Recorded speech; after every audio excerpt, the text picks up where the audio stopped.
साल 2008 एक आदमी ने 450 करोड़ रुपए लगा दिए एक क्रिकेट टीम में। उस वक्त जब इंडिया में लोग क्रिकेट के लिए पागल थे, लेकिन एक T20 टीम के लिए इतना पैसा लगाना बेवकूफी की निशानी थी। दुनिया ने बोला ये आदमी पागल हो गया है। मीडिया ने हेडलाइंस लगाई, वैनिटी प्रोजेक्ट। दोस्त बोले ये पैसा डूब जाएगा। और वो आदमी था विजय माल्या, जिसने रॉयल चैलेंजर्स बैंगलोर को अपनी जेब से खरीद लिया था, जैसे कोई आदमी एक नई गाड़ी लाता है। अब फास्ट फॉरवर्ड करो मार्च 2026, वही टीम जिसको दुनिया ने वैनिटी प्रोजेक्ट बोला था, आज 16,600 करोड़ रुपए में बिक गई। Aditya Birla group, times of India, Blackstone, India के सबसे बड़े नाम लाइन में खड़े थे उस एक टीम को खरीदने के लिए। और ये सिर्फ आरसीबी की कहानी नहीं है। उसी हफ्ते एक और टीम बिकी जिसका नाम था राजस्थान रॉयल्स। 2008 में सबसे सस्ती आईपीएल टीम थी। 2026 में उसकी प्राइस 15,290 करोड़ रुपए। डॉलर में बोलो तो 1.63 बिलियन डॉलर। लेकिन इन दोनों डील्स में सबसे इंसेन कहानी किसी बिलियनियर की नहीं है। वो कहानी एक डेड क्रिकेटर की है, जिसने 2008 में अपनी सैलरी लेने से मना कर दिया था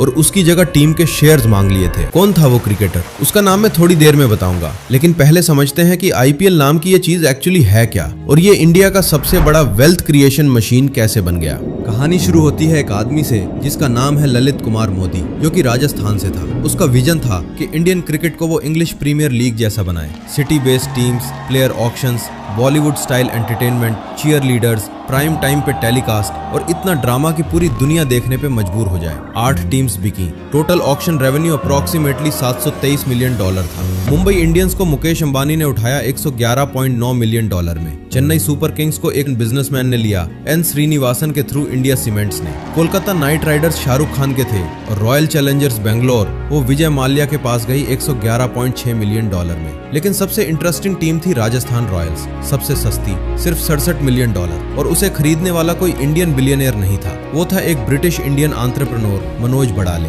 कैम्ब्रिज से पढ़ा हुआ लड़का जो टेक्नोलॉजी वेंचर्स चलाता था। उसकी कंपनी इमर्जिंग मीडिया ने बिड की थी और लोगों ने सोचा ये कौन है जो सबसे सस्ती टीम ले रहा है, इसका कोई फ्यूचर नहीं है। लेकिन बड़ेल ने एक चीज की जो उस वक्त आईपीएल में किसी ने नहीं की थी, डेटा ड्रिवन क्रिकेट। तुमने मनीबॉल मूवी देखी है, ब्रैड पिट वाली, जहां स्टैटिस्टिक्स के बेसिस पे under valued baseball player select किए जाते हैं। मनोज बड़ाले ने वही कॉन्सेप्ट आईपीएल में अप्लाई किया। कम पैसे में अंडर वैल्यूड प्लेयर्स उठाओ, लीन ऑपरेशंस रखो और लॉन्ग टर्म वैल्यू क्रिएट करो। रिजल्ट क्या हुआ? सीजन 1 का चैंपियन बनी राजस्थान रॉयल्स, जो कि सबसे सस्ती टीम थी। और यहाँ से आईपीएल का बिजनेस मॉडल समझना शुरू होता है। लेकिन आईपीएल आज 1.5 लाख करोड़ रुपए का एम्पायर कैसे बना? इसका जवाब छुपा है एक चीज में, जिसे मीडिया राइट्स कहते हैं, और वो नंबर सुनोगे तो तुम्हारे होश उड़ जाएंगे। 2008 में जब आईपीएल शुरू हुआ, ब्रॉडकास्टिंग राइट सोनी ने ली थी 8,200 करोड़ रुपए फॉर 10 ईयर्स। उस वक्त ये एक मैसिव डील थी। लोग शॉक थे कि क्रिकेट को कोई इतना पैसा क्यों देगा। लेकिन 2023 में बीसीसीआई ने एक नई ऑक्शन करवाई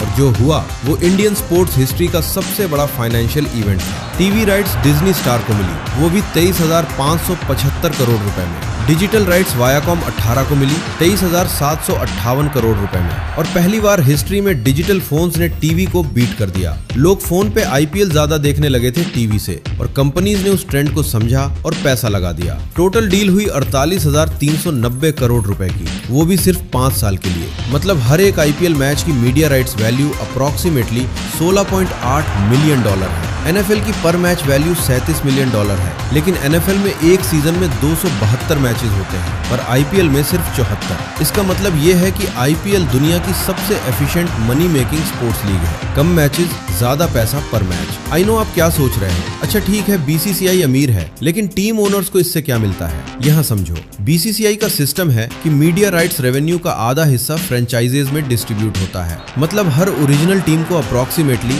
3,000 करोड़ रुपए मिलते हैं over the period of 5 years, सिर्फ मीडिया मनी से। इसके ऊपर स्पॉन्सरशिप्स, टिकट सेल्स, मर्चेंडाइज और ब्रांड डील्स अलग है। एक टॉप फ्रेंचाइज की एनुअल रेवेन्यू 700 से 800 करोड़ रुपए तक पहुंचती है। और सबसे इंपॉर्टेंट बात यह है कि इस रेवेन्यू का 80% टूर्नामेंट शुरू होने से पहले लॉक होता है। मैच हारे या जीते पैसा आता है। अब समझो कि ये क्यों मैटर करता है, क्योंकि यही वो फाउंडेशन है जिस पर आरसीबी और राजस्थान रॉयल्स की $1 बिलियन डील्स हुई हैं। और अब वो पार्ट आता है जिसके लिए आप एक्चुअली ये वीडियो देख रहे हो। 2008 में विजय माल्या उस वक्त इंडिया के सबसे दिखावटी बिजनेसमैन थे। किंगफिशर एयरलाइंस चला रहे थे, लिकर एम्पायर था, फॉर्मूला 1 टीम थी और अब IPL टीम भी आ गई। 450 करोड़ रुपए में RCB खरीद ली और उसे अपनी लाइफस्टाइल का एक्सटेंशन बना दिया। हर मैच में पार्टी, हर ऑक्शन में ड्रामा और एक 19 साल का लड़का साइन किया जिसका नाम था विराट कोहली। लेकिन 2012 से 13 में कहानी डार्क होने लगती है। डियाजियो दुनिया की सबसे बड़ी लिकर कंपनी मल्या की यूनाइटेड स्पिरिट्स को एक्वायर करती है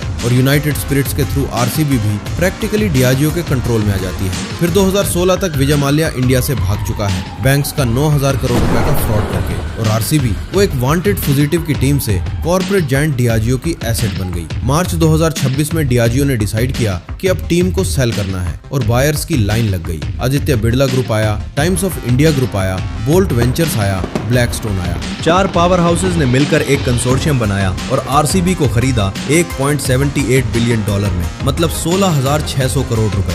IPL हिस्ट्री की सबसे बड़ी फ्रेंचाइज डील। और उस दिन विजय माल्या ने एक्साइल से ट्वीट किया, immensely gratifying to see my 450 crore investment grow to 16,500 crore. Most people laughed at मी।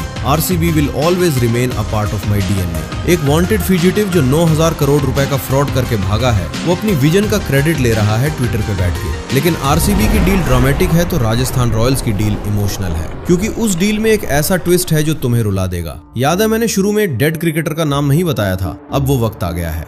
2008 38 साल का Shane Warne, Australian cricket legend जिसका करियर ऑलमोस्ट खत्म था, लेकिन राजस्थान रॉयल्स ने उसे कैप्टन बनाया और सैलरी ऑफर की $6,57,000 पर सीजन। लेकिन वॉर्न ने कुछ ऐसा किया जो उस वक्त IPL में किसी प्लेयर ने नहीं किया था। उसने बोला, मुझे पूरी सैलरी कैश में नहीं चाहिए, मुझे हर सीजन शेयर्स दो, इक्विटी दो कंपनी में। उसने नेगोशिएट किया कि हर सीजन उसे 0.75% इक्विटी स्टेक मिलेगा। वो 4 सीजन खेला, टोटल स्टेक बन गया 3%। 2008 में राजस्थान रॉयल्स की वैल्यू $67 मिलियन थी, तो उसका 3% स्टेक रफली $2 मिलियन का था, मतलब 8 से 9 करोड़ रुपए। लोग बोले पागल है, कैश ले लेता, शेयर्स का क्या करेगा एक क्रिकेट टीम के। मार्च 2022 शेन वॉर्न 52 साल की उम्र में थाईलैंड में हॉलिडे पे था और उसको हार्ट अटैक आया और दुनिया का एक लेजेंड चला गया। मार्च 2026 कल सोमानी नाम का एक US बेस्ड टेक एंटरप्रेन्योर एक कंसोर्टियम लीड करता है और राजस्थान रॉयल्स को एक्वायर करता है $1.63 बिलियन में। और मनोज बदाले ओरिजिनल ओनर, जिसने $67 मिलियन में लिया, $1.63 बिलियन में बिका।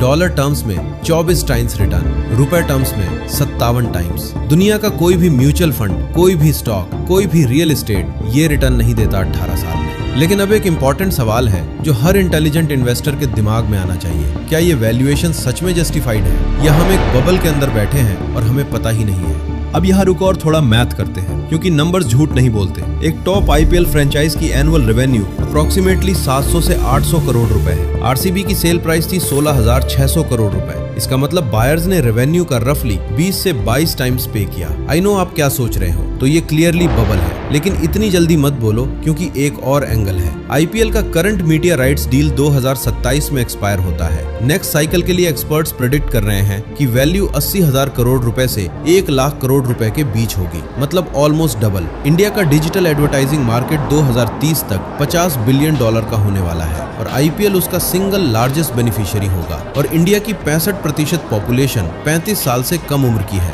मतलब डेकेड्स तक ग्रोइंग कंज्यूमर बेस मिलेगा। तो बायर्स 2026 का रेवेन्यू नहीं देख रहे, वो 2035 का रेवेन्यू प्रोजेक्ट कर रहे हैं। वो आज का प्राइस नहीं दे रहे, वो फ्यूचर का प्राइस एडवांस में दे रहे हैं। D&P एडवाइजरी की एक रिपोर्ट कहती है कि IPL इकोसिस्टम की ओवरऑल वैल्यूएशन 2023 में $11.2 बिलियन थी, लेकिन 2025 में गिर के $8.8 बिलियन हो गई। 2 कंसेक्यूटिव ईयर्स में डिप। तो अगर ओवरऑल इकोसिस्टम की वैल्यू गिर रही है तो इंडिविजुअल टीम्स की वैल्यू कैसे बढ़ रही है? ये कॉन्ट्राडिक्शन है और इसका जवाब फिलहाल किसी के पास क्लियरली नहीं है। 2008 में एक रिटायर्ड क्रिकेटर ने सैलरी की जगह शेयर्स चूज किए जब दुनिया ने बोला पागल है। एक बिजनेसमैन ने 450 करोड़ रुपए एक क्रिकेट टीम में डाले जब मीडिया ने बोला पैसा डूबेगा। एक ब्रिटिश इंडियन टेकिया ने सबसे सस्ती फ्रेंचाइज खरीद ली जब लोगों ने बोला इसमें कोई फ्यूचर नहीं है। आरसीबी 16,600 करोड़ रुपए में बिक गई, राजस्थान रॉयल्स 15,290 करोड़ रुपए में बिक गई और आईपीएल एनएफएल के बाद दुनिया की दूसरी सबसे वैल्यूएबल स्पोर्ट्स लीग बन गई। आईपीएल सिर्फ क्रिकेट नहीं है, ये इंडिया का सबसे बड़ा प्रूफ है कि जब एंटरटेनमेंट, पॉपुलेशन और टाइमिंग तीनों सही जगह मिल जाते हैं तो वेल्थ उस स्केल पे क्रिएट होती है जो कोई प्रेडिक्ट नहीं कर सकता। लेकिन सवाल ये है, अगर 2008 में तुम्हारे पास ऑप्शन होता तो तुम शेन वॉर्न की तरह शेयर्स लेते या सैलरी लेके निकल जाते? अपना जवाब कमेंट्स में जरूर लिखना। अगर आपको वीडियो पसंद आई तो लाइक कर देना, चैनल को सब्सक्राइब कर देना और कमेंट्स में जरूर बताना कि वीडियो कैसी लगी।